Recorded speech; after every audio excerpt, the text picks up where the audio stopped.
Mirëmbrëma të nderuar teleshikues, fundisht edicionin qendror të lajmeve në Report TV. Këto janë titujt kryesor për mbrëmjen e sotme.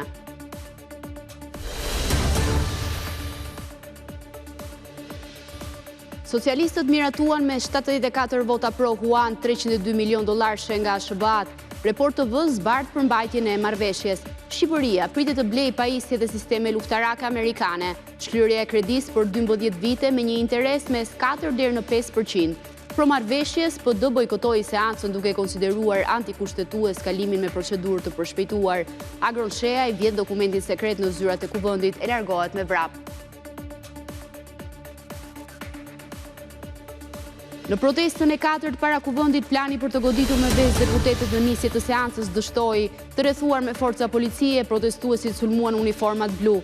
6 persona u shoqëruan, ndërsa sot gjykata liroi 2 protestuesit e arrestuar për dhunën në protestën e së njëjtës. Në një reagim, kryeministri Rama thotë se protestat u shfrytzuan nga shtetet armike me fushata dezinformimi. Pas mbi një vit seancë paraprake, gjykata e posaçme rikthen edhe një herë në SPAK dosjen për abuzimet me fondet e agjencisë SPAK, ku i pandehur është ish kreu Isai Ilir Beqaj së bashku me 8 persona të tjerë. GKKO i dha 3 muaj kohë prokurorisë të plotësojë hetimet. Më 30 tetor vendoset nëse dosja kalon ose jo në gjykim. Në një intervistë ekskluzive për Report TV, shefi i policisë të Roskovecit, Mariglen Korovesha, i tregon negociatat e vështira me 35 vjeçarin Refit Buzi, pasi ai kishte brar ish vjerin e vjerën e kishte marrë peng ish partneren. Zyrtari i policisë thotë se u detyrua të afrohej pa armë, ashtu siç e kërkoi i riu dhe arriti të shpëtojë 24 vjeçarin Rosalinda Plaka, ndërsa autori i dha fund jetës.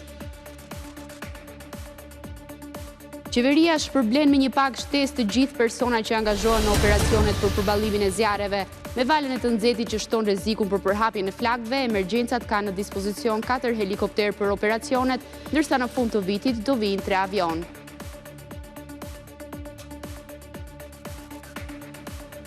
Presidenti Amerikan Donald Trump mohon raportin e Wall Street Journal se rënja e rezervave të raketave Patriot ka ndikuar në vendimin për pezullim të sulmeve ndaj Iranit. Për aksios ai thotë se sulmet i ndaluan për t'u dhënë një shans negociatorëve për bisedime.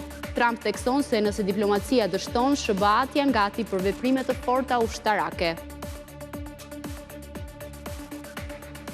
Kaosi përfshin Federatën Italiane të Futbollit pas vendimit të fundit për të lënë jashtë kandidaturën e Andrea Pirlo si trajneri kombëtares, kur pritej vetëm zyrtarizimi. Shkak është bërë një marrëveshje komerciale e Pirlos që e lidh me një kompani bastesh nga Rusia, duke i dhënë çështjes dhe karakter politik. Dorëhiqet Paolo Maldini vetëm 17 ditë pas emërimit si drejtor teknik.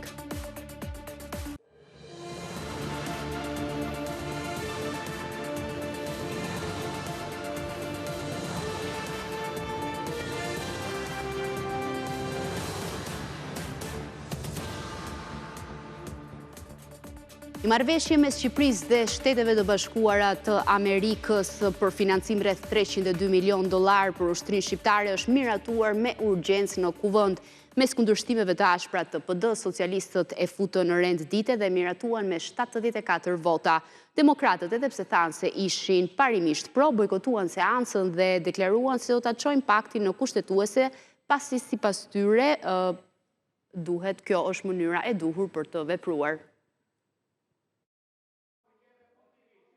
Me 74 vota të socialistëve u miratua në kuvend një marrëveshje me Shtetet e Bashkuara të Amerikës për një kredi $302 milion për blerje të pajisjeve dhe sistemeve ushtarake amerikane. Marrëveshja hyn në fuqi më njëherë pa pasur nevojë për dekretin presidencial me pëlqim të Begajt, ndërsa socialistët e quajnë historike.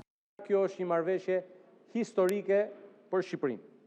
Një marrëveshje me një rëndësi të veçantë për sigurinë kombëtare të vendit, një marrëveshje që konfirmon fuqishëm marrëdhëniet e shkëlqyera të Shqipërisë me aleatin e saj të madh, Shtetet e Bashkuara të Amerikës.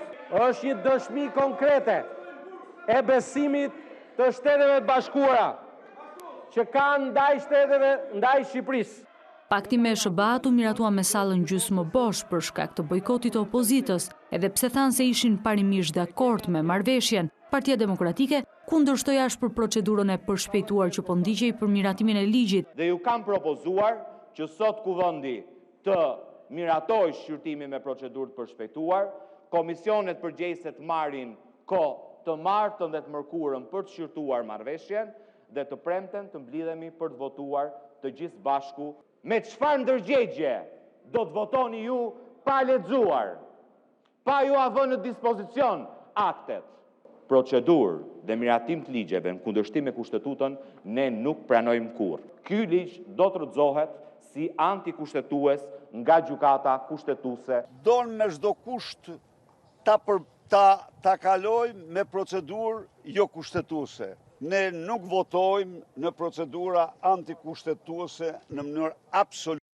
Pas këtyre deklaratave, socialistët miratuan kalimin brenda ditës së marrëveshjes, ndërsa demokratët vendosën në grup parlamentar bojkotimin e seancës. Palët u përplasën ashpër edhe për njohjen e deputetëve me marrëveshjen. Opozita u kërkoi vënien në dispozicion të çdo deputeti një kopje të marrëveshjes, ndërsa Kuvendi refuzoi për shkak se pakti konsiderohet sekret. Në vend të një kopje personale, deputetëve ju vu në dispozicion dokumenti vetëm për ta lexuar në sallën Bogdani. Konfidencialiteti i dokumentit dhe përmbajtja sekrete bëri që edhe seanca gatinjorëshe e parlamentit për miratim të bëhej me dyert të mbyllura. Pasi kreu i Kuvendit kishte njoftuar deputetët se mund ta lexonin marrëveshjen më shëbat në sallën Bogdani pasi është dokument sekret, ka ndodhur një rast i paprecedent. Kreu i Partisë Mundësia Agron Shehaj e ka marrë marrëveshjen dhe ka vrapuar jashtë ambienteve të parlamentit.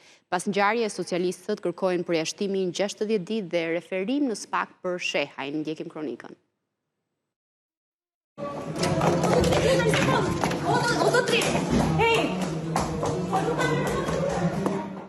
Personi në këto pamje është ligjvënësi i Kuvendit të Shqipërisë Agron Shehaj, i cili ikën me vrap një punonjëse të parlamentit pasi i ka vjedhur një dokument sekret, marrëveshjen ushtarake mes Shqipërisë dhe Shteteve të Bashkuara të Amerikës.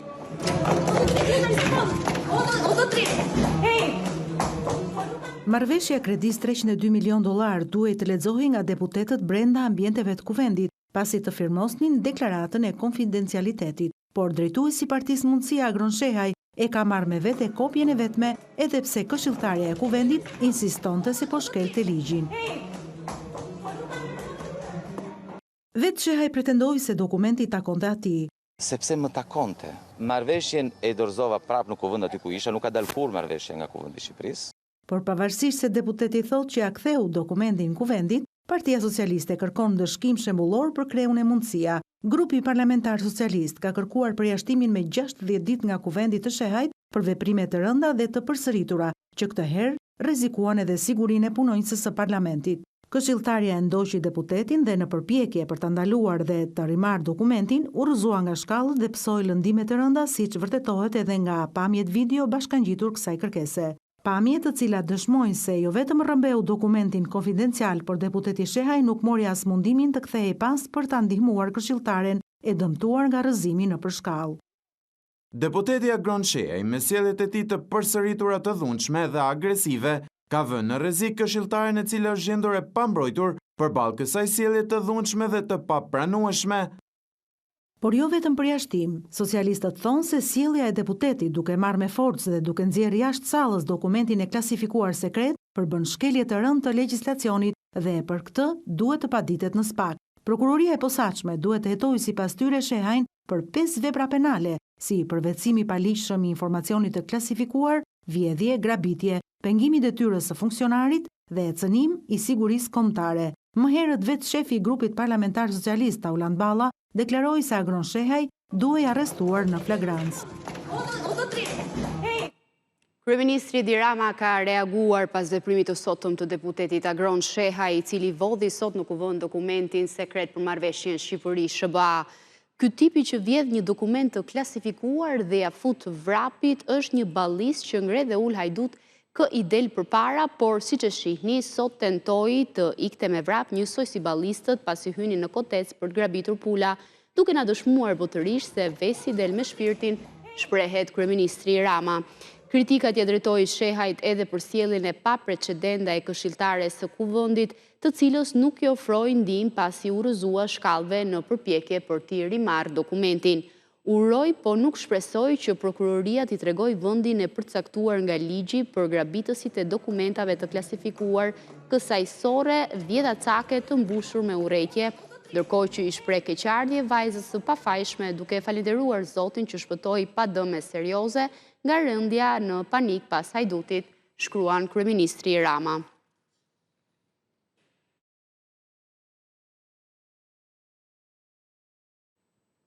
Për të katërtën seancë plenare radhazi, protesta para kuvendit u shoqërua me masa të forta sigurie, duke penguar çdo tentativë për të goditur deputetët me vezë, domate apo speca.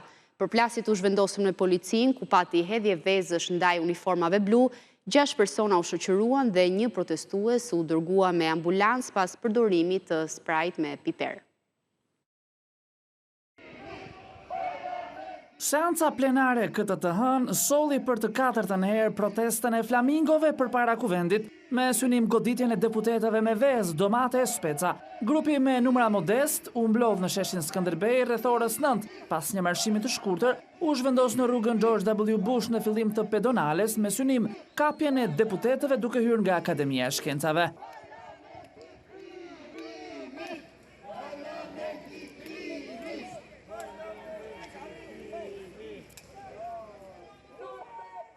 Edhe këtë herë njësoj si në protestën e 23 korrikut, policia e Tiranës bllokoi tërësisht hyrja drejt godinës së kuvendit në një rrezet të gjerë sigurie, që në fillim shqiponjat, pasuar nga efektivat e forcës kombëtare të sigurisë, u dislokuan për të mos lejuar kalimin.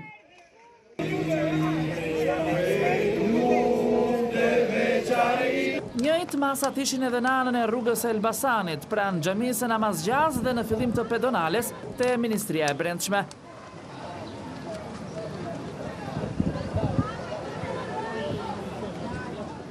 Protestuesit qëndruan për disa minuta në fillim të pedonales, tërësisht të bllokuar nga forcat të shumta të policisë dhe në pamundësi për të qelluar drejt policëve prej distancës së largët. Kjo i detyroi të nisnin marshimin. Fillimisht u zhvendosën te Ministria e Brendshme, por pak qëndruan. Marshimi vijoi drejt urës së ish Hotel Dajtit për të bllokuar të dyja krahët e Unazës në bulevardin Jean d'Arc. Synimi ishte kalimi nga xhamia Namazgjaz.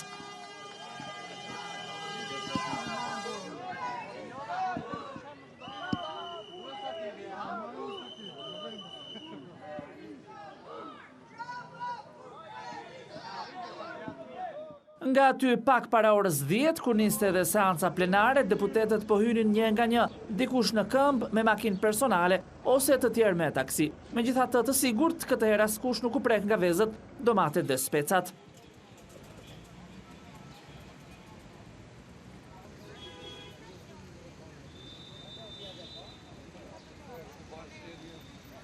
Policia u zhvendos në mes të Unazës, bllokoi lëvizjen dhe këtu nisën incidentet e para. Disa protestues tentuan të çajnë kordonin për të kaluar, nisën sulmin me vezë ndaj vetbluve, kaq mjaftoi që të nisin shoqërimet e para.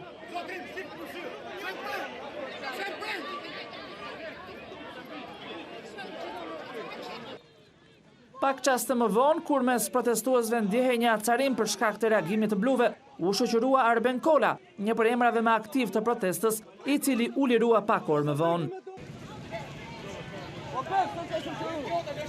Në vijim pati të tjera shoqërime, 6 në total, edhe pse më pak se herët e shkuara, një i ri u mor me ambulancë për shkak të sprajt me piper në fytyrë, të hedhur prej uniformave blu.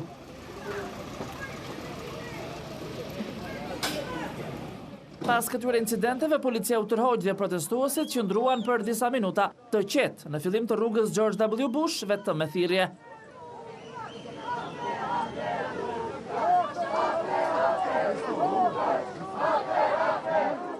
Më pas marshimi rinisi dhe protestuesit u zhvendosën te Ministria e Brendshme, ku qëndruan për rreth 30 minuta. Kur tashmë seanca në kuvend u mbyll, edhe protestuesit u shpërndan. Pak prej tyre u zhvendosën te komisariati numër 1, aty ku u mbajtën të shoqëruarit.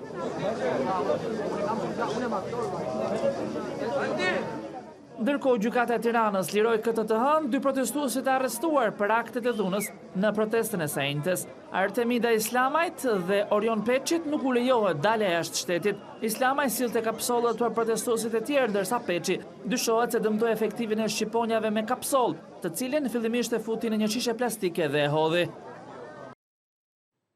Kryeministri Edi Rama thotë se ndërhyrjet e huaja keqdashëse përmes teknologjisë janë kthyer në një luftë të ashpër, duke goditur besueshmërinë e institucioneve të vendeve. Sipas tij, Shqipëria është tashmë objekt i sulmeve hibride dhe sa më shumë i ofrohet Bashkimit Evropian, aq më të forta bëhen përpjekjet për ta goditur përmes fushatave të dezinformimit, duke marrë si shembull protestën në bulevard. You no longer need an army to destabilize a country. Manipulimi i informacionit dhe ndërhyrjet keqdashëse në një shtet përmes teknologjisë është lufta që po gjen gjithnjë e më shumë terren. Kësaj stuie nuk i shpëton as Shqipëria, thot kryeministri Edi Rama. And foreign information manipulation and interference. Manipulimi dhe ndërhyrja huajnë informacion, kur nuk mbrin me uniformën veshur, mbrin si indinjat, trend viral, video e falsifikuar, deepfake e një politikani. Fuqia gjithnjë më tepër matet edhe me aftësinë për të tjetërsuar perceptimin, për të shndruar rrjetet sociale në armë dhe për të ulur besimin tek institucionet publike. Për këtë shembull, thot kryeministri, është edhe revolucioni flamingo që i ka hapur rrugën armiqve për sulme. Cybersecurity alone is not enough. Because Mbrojtja kibernetike nuk është e mjaftueshme. Mendjet e qytetarëve janë të pambrojtur. Revolucioni Flamingo është një shembull i një çarje që u bë një mënyrë e mirë për armiqtë tanë për të realizuar një operacion të madh trojanësh dhe avatarësh.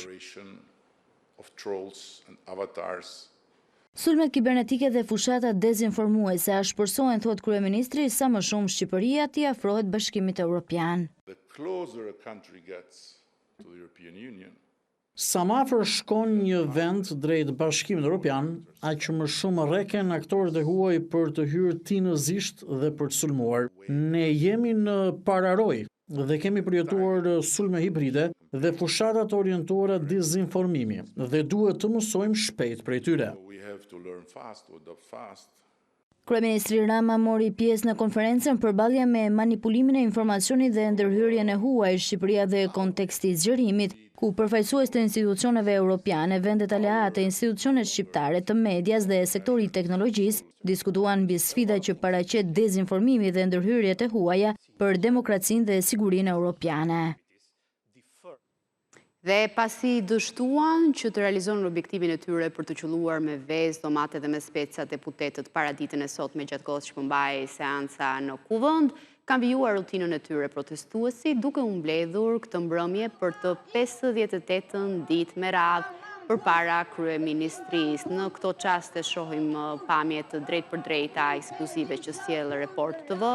Kjo është pjesëmarrja aktuale, si çdo mbrëmje duke afruar thuajse në muajin e dytë nga protestat, protestuesit ndjekin të njëjtin itinerar, lidhen në sheshin Skënderbej, marshojnë drejt kryeministrisë, mbajnë fjalimet e tyre, e mëtej pas një tubimi të shkurtër shpërndahen për vijuar sërish ditën e nesërme me një kërkesë të panegociueshme sipas tyre përtej kërkesave të tjera, tërheqjen e kryeministrit Rama dhe refuzimin për një dialog me të.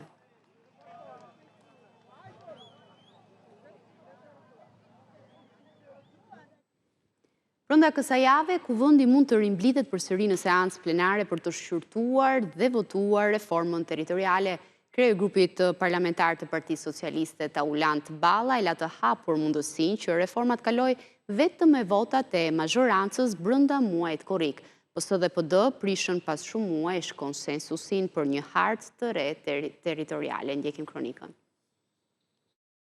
Ka ecur si pas të gjitha parashikimeve tona, nuk kam pasur asnjë dyshim në tetor kur është votuar që Partia Demokratike do të ishte në fund të këtij procesi e përfshirë. Është vendimarrja e tyre, megjithatë Kuvendi do të jetë i përfshirë. Ne në raportin që ju e dispononi tani më, të bërë publik nga bashkëkryetari i komisionit zoti Mazniku, kemi identifikuar disa propozime, të cilat nuk janë vetëm thjesht e vetëm ndarje e re administrative territoriale. Në sesionin tjetër, përveç kësaj pjese, do të keni edhe propozime që lidhen me përmirësimin e shërbimeve. Fokusi janë është që të garantojmë që çdo shtetasi të Shqipërisë, pavarësisht se jeton në qendër të Tiranës apo në fshatin më të thellë të Shqipërisë, të kemi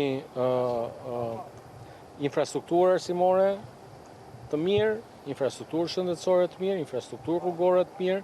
Padyshim që kolegët tanë të Komisionit Posaçëm vazhdojnë punën edhe në këtë moment që flasim bashkë dhe besoj që do ta konkretizojmë. Padyshim kjo është kompetencë e kryetarit të Kuvendit, i cili vlerëson nëse ka çështje ose materiale gati nga puna e komisionit. Mos harroni asnjëherë që komisionet prodhojnë shqyrtimin e ligjeve, çojnë raportet dhe kryetari i Kuvendit vendos që të ketë apo jo.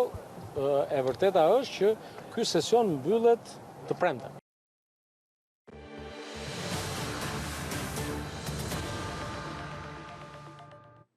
Gjykata e posaçme ka vendosur ta rikthejë edhe një herë në SPAK dosjen për abuzimet me fondet e agjencisë SASPAK, ku i pandehur është ish-kreu i agjencisë Ilir Beqaj së bashku me 8 persona të tjerë. Gjyqtarja e seancës paraprake, Elsa Ulliri, i dha 3 muaj kohë prokurorisë të plotësonte hetimet, duke caktuar datën 30 qershor për seancën, ku do të vendosë nëse do ta kalojë apo jo për gjykim këtë dosje.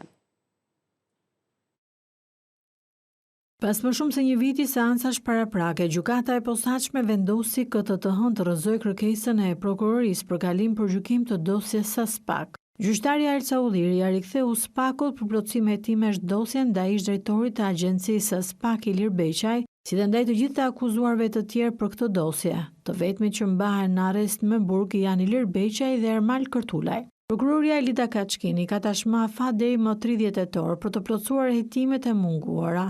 Gjatë seancave paraprake të pandehurit kanë mohuar akuzat dhe kanë kërkuar pushimin e çështjes ose në alternativë gjykim të shkurtuar. Ish-ministri Beqaj u arrestua më 4 korrik të vitit 2024. Ndaj i tij rëndojnë 6 akuza, teksa SPAK ka kryer dhe sekuestrim pasurish. Sipas SPAK, Ilir Beqaj si drejtues në bashkëpunim me Kërtulajn, të cilin vete kishte emëruar, urdhëronte procedura fiktive prokurimi me vlerë qindra mijëra euro kompanive të ndryshme për shërbime të pakryera dhe përfitues fundor ishte pikërisht vetë ish-ministri përmes restorant Gzona në Tiranë, që SPAK thotë se është në pronësi të tij. Më 2 prill 2025, prokuria e posaçme njoftoi se kishte përfunduar hetimet ndaj ish-ministrit Ilir Beqaj dhe 8 personave të tjerë të pandehur, ndërsa prej më shumë se një viti dosja e tij ndodhi në seancë paraprake.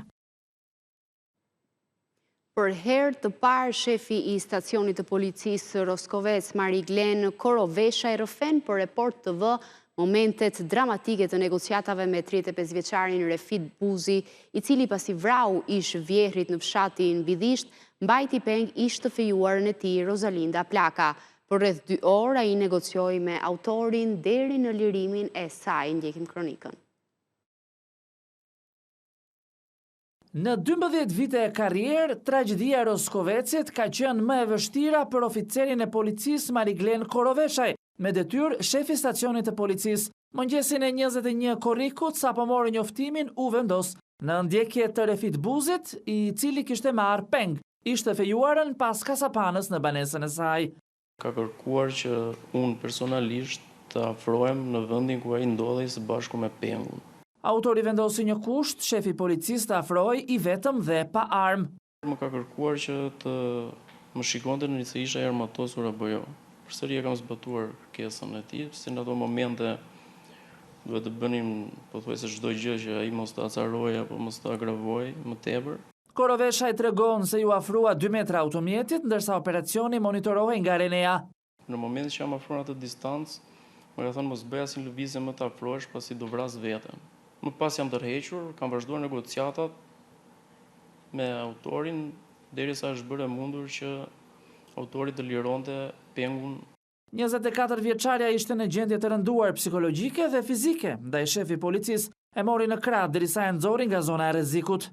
Pasi vajza ka refuzuar fillimisht dhe është marrë me forcë. Kështu që kishte shumë dëmtime në pjesën e trupit, dëmtime fizike, dhe cilat e bënin të pamundur që vajza të ecte. Kemi marrë në krah për ta larguar sa më shpejt nga zona, nga perimetri i rrezikut. Koroveshaj zbulon se kishte pasur kontakt më parshëm kur Rosalinda Plaka kishte kallëzuar ishte fejuarin për përndjekje, ndërsa për masën arrest në shtëpi. Ai thotë se kontrollet ishin kryer sipas procedurave. është monitoruar në mënyrë të vazhdueshme dhe në gjitha rastet që është kontrolluar, autori është gjendur në banesë. Krimi i tronditës ndodhi mëngjesin e 24 korrikut në fshatin Vidhisht të Roskovecit, ku 35 vjeçari vrau me pushk prindrit e ish-partneres, Kosta dhe Belere Plaka. Pasi liroi 24 vjeçare në vetë vra brenda automjetit, ai nuk pranonte ndarjen nga e reja me të cilën kishte pasur një lidhje të gjatë, po kështu familjarët pretenduan se autori i kërkonte parat që i kishte dërguar kur gjendej në Angli. Ndërkohë zbardhur dëshmie Rosalinda Plakës, 24 vjeçare se cila u mbajt peng në makinë nga Refit Buzi, i cili liroi pas 9 orësh negociata me shefin e policisë Roskovecit. Ajo tregon se me 35 vjeçarin i shifejuar në 2020-ën, por 4 vite më vonë i kërkoi ndarjen pasi sipas saj ai bënte një jetë të çrregull dhe nuk i përshtatej. Në lidhje me ngjarjen në banesë, Rosalinda tregon se në korridor ka parë ish-partnerin me një armë gjahu në dorë, ndërsa babai i saj, Kosta Plaka, ndodhej i shtrirë përmbys në hyrje të dhomës i mbuluar në gjak. Unë i kam kapur armën dhe po e mbaja, por Refiti bërtiste do t'ju vras të gjithve, ka dëshmuar para autoriteteve Rosalinda Plaka. Pasi i vrau prindrit në banesë, e reja tregon se ai e hipi me forcë në makinë, por thot se nga tronditja nuk i kujtohen momentet e më passhme.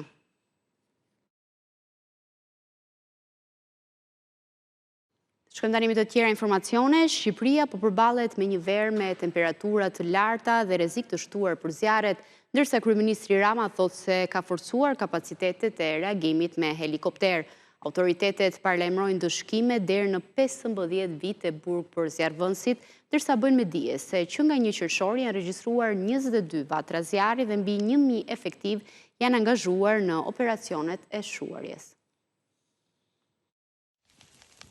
Shqipëria, njëjtë si gjithë Europa, po përballet me një verë të nxehtë dhe me rrezik të shtuar për zjarret, ndaj emergjenca civile janë në gatishmëri për të përballuar çdo situatë. Kryeministri Edi Rama bëri të ditur se aktualisht vendi ka në dispozicion 4 helikopter për operacionet e shuarjes së flakëve. Kemi sot në dispozicion 4 helikopter të gatshëm, të cilët në çdo moment nevoje mund të bëhen 6, sepse helikopterët operacional janë 9, por kanë edhe misionet të tjera, si misionet e shpëtimit. Kemi mbyllur procedurën për 3 avion, të cilët do të vinë në fund vitit dhe do të jenë provën e shtetit shqiptar. Rama njoftoi gjithashtu se personat që angazhohen në operacionet për përballimin e zjarreve do të shpërblehen me një pagë shtesë. Unë i kam propozuar qeverisë që të gjitha forcave që i përkasin Ministrisë Mbrojtjes dhe do të përfshihen në këtë proces të shpërblehen me një herë, jo në fund, me një pagë ekstra. Ju bëj thirrje bashkive që të bëjnë gjithë gjë për trupat e tyre në territor dhe ta bëjnë këtë me një herë. Nga ana tjetër, ministri i Brendshëm Besfort Lamallari paralajmëroi tolerancë zero ndaj zjarrvënësve. Dëshkimi në kodin penal për zjarrvënien është ashporsuar deri në 15 vite burgim. Kush i vë zjarrin pyjeve, kullotave apo rrezikon jetën e qytetarëve dhe do të përballet me forcën e ligjit. Ndërsa ministri i Mbrojtjes Ermal Nufi bëri një bilanc të situatës aktuale. Përgjatë periudhës 1 qershor dhe 24 korrik të vitit 2026, janë evidentuar rreth 22 vatra zjarri me sipërfaqe të djegur ose të përshkruar nga zjarri dhe për menaxhimin e tyre janë mobilizuar të paktën 1120 forca operacionale. Deri më tani situata me zjarret në vend ka qenë në kontroll pas një bilanci të jetë negativ në verën e 2025-s, ku 346 vatrat e zjarreve të rëna shkrumbuan 49.000 hektar pyje e kullota. Ndërkohë qeveria shqiptare shprehet e gatshme për të ndihmuar në shuarjen e zjarreve edhe Francën apo Spanjën, pas situatës kaotike të krijuar prej ditësh që kanë bërë që mijëra qytetarë të evakuohen nga banesat e tyre. Të ndjekin tani një blok të shkurtër informativ me ngjarje të tjera të ditës. Një 54 vjeçar që po jetohet i lirë hyri armatosur në Spitalin e Lezhës, ku kishte shkuar për mjekim. Në një moment arma që mbante me vete i ka rënë nga çanta dhe është shkrepur aksidentalisht. Pas ngjarjes, djalit i 18 vjeç fsheu armën dhe u shpall në kërkim policor. Në hetim është edhe një punonjës e IT së spitalit pasi këto veprime që kanë penguar zbardhjen e plotë të ngjarjes. Gjyqtari i apelit të posaçëm Engert Pëllumbit ndryshoi masën e sigurisë për Erinda Agaliun nga arrest në burg në arrest në shtëpi. Agaliu arrestua në qershor të vitit 2025 si pjesë e një grupi që trafikonte drogë nga Spanja e Holanda drejt Finlandës, një çështje që është ende në fazën e hetimeve nga prokuroria e posaçme. Në operacionat të kohë u kapën 9 persona, mes tyre edhe një grua.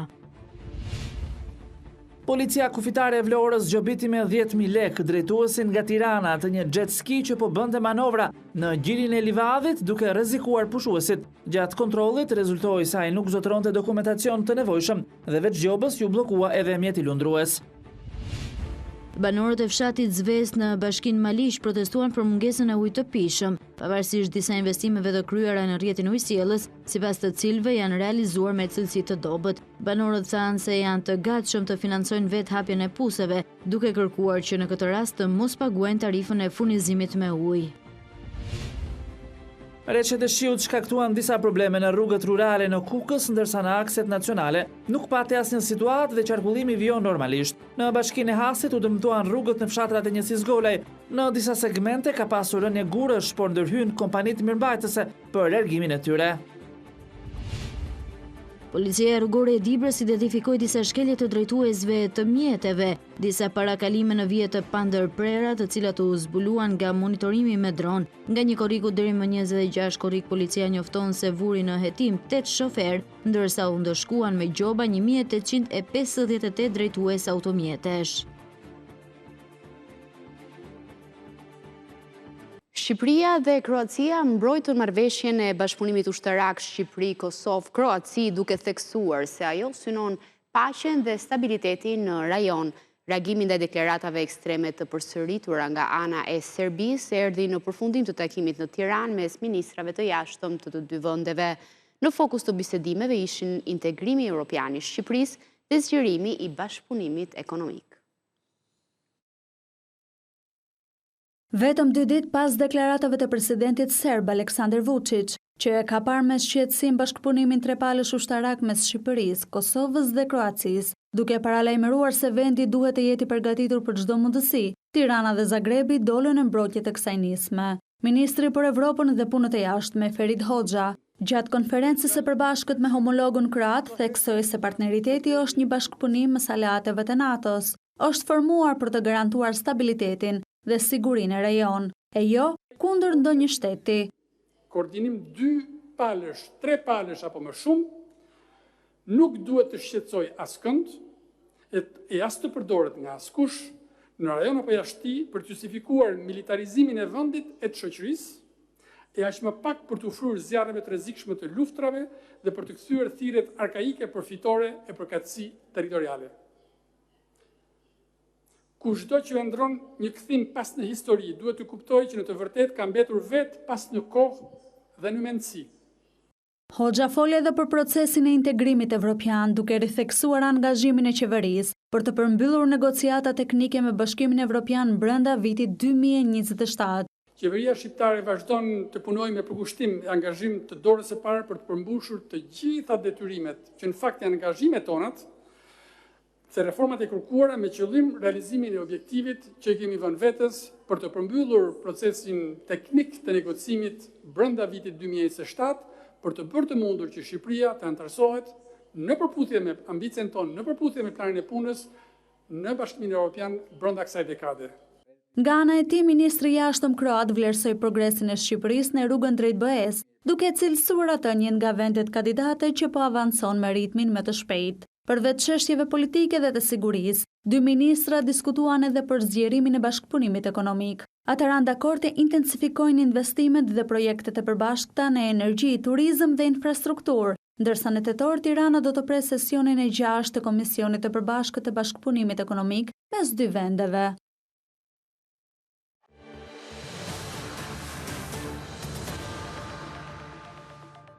Një zbulim me vlera për trashëgiminë kulturore është bërë në fshatin Romës të Selenicës, ku gjatë punimeve për ndërtimin e një depoje uji kanë dalë në dritë rënojat e një çezmeje të vjetër. Pas njoftimit nga banorët, specialistët e Drejtorisë Rajonale të Trashëgimisë Kulturore Vlorë dokumentuan strukturën e cila ruan element original si tubacione qeramike, kanale shkarkuese dhe mure të ndërtuara me gur, tjegulla e laç këlqereje. Si pas vlerësimeve paraprake, çezma daton në shekujt 15-16 në fillimet e periudhës osmane, duke përbërë një dëshmi të rëndësishme për historinë dhe zhvillimin e fshatit Romës.